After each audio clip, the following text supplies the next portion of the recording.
ಅದರ ಒಂದು ಸಂಕಟ ದೊಡ್ಡ ಇಲ್ಲಿ ಏನಪ್ಪ ಅಂದ್ರೆ ಒಂದು ಕರಾಳ ಒಂದು ಇದು ಏನೋ ವಿಷವಸ್ತುನಲ್ಲಿ ಅದ ರೀ. ನಾವು ಮಾರ್ಕೆಟಿಗೆ ಕಾಳು ಅಂತಂದಾಗ ಯಾರು ಕೇಳೋದಿಲ್ಲ, ರೇಟ್ ಡೌನ್ ಮಾಡ್ತಾರೆ. ರಾಶಿ ಸಮಯದಲ್ಲಿ ನೋಡ್ರಿ ಎಷ್ಟು ಡೌನ್ ಆಗಿರ್ತದೆ. ಗೊಂಜಾಳ ಬೆಳ್ರಿ, ಜೋಳ ಬೆಳ್ರಿ, ಮತ್ತಿನ ಬೆಳ್ತಿ ಬೆಳ್ರಿ, ಯಾವುದೋ ಎಕ್ದಮ್ ಡೌನ್ ರಾಶಿ ಟೈಮ್ದಾಗ. ರಾಶಿ ಹೋಗಿದ್ರೆ ಮತ್ತೆ ಸಿಕ್ಕಾಪಟ್ಟಿ ಇರು ಮತ್ತು ಕಬ್ಬ ಒಂದು ಕಾಲಕ್ಕೆ ಏನಾಗಿದ್ದಪ್ಪ ಅಂದರೆ ಲಾಭ ಅಂತಿದ್ವಿ, ಲಾಭ ಇಲ್ಲದು. ಮತ್ತು ಜೋಳ ದುಡ್ಡಾಗಿದ್ರಿ, ನಾವು ಇಲ್ಲಿ ಕೈ ಮೇಲೆ ಹೋದ್ರೆ ಲಾಭ ತೊಗೊಂಡ್ರು ಸಹಿತ, ಏನು ಗಳಿಸಿದ್ರು ಸಹಿತ ಜೋಳಗ ತೊಗೊಳಕ್ಕೆ ಮತ್ತೆ ಖರ್ಚಾಗಿಬಿಡ್ತೀವಿ ನಾವು. ಜನಸಾಮಾನ್ಯ ಲಾಭನೂ ಇಲ್ಲ ಅದ್ರ. ಇದೆಲ್ಲನೂ ಲೆಕ್ಕ ಹಾಕ್ಕೊಂಡು ಇವತ್ತು ಹೊಸ ಅರ್ಥನೀತಿಯನ್ನು ನಮ್ಮ ಮೋದಿಯವ್ರು ಮಾಡ್ಬೇಕಾಗಿದೆ. ಮೋದಿಯವ್ರು ಹೇಳೋದು ಇಷ್ಟ ತಪ್ಪು ಮಾಡಿದ್ರಿ ಈಗ ಅದ್ರ ಬಗ್ಗೆ ಮತ್ತು RSS ಹೇಳ್ಬೇಕಾಗಿದ್ದು.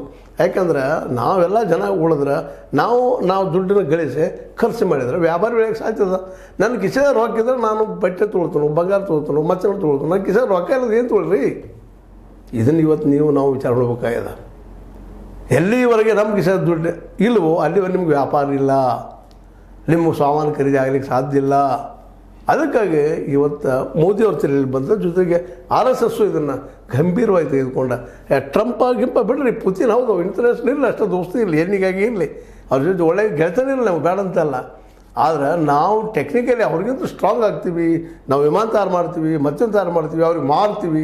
ಅಷ್ಟು ಟೆಕ್ನಿಕಲಿ ನಾವು ಮುಂದಾಗಿರೋದು. ನಮ್ಮ ದೇಶದಿಂದ ಪಾಪ ಓಡಿ ಹೋದ್ರೆ ಎಲ್ಲರೂ ವಿಜ್ಞಾನಿಗಳು ಅವರು ಇವರೆಲ್ಲ ಇಲ್ಲೇನು ಲಾಭ ಇಲ್ಲಪ್ಪ, ಮತ್ತು ಎಲ್ಲರೂ ಲಂಚ ನೀವು ಖರೀದು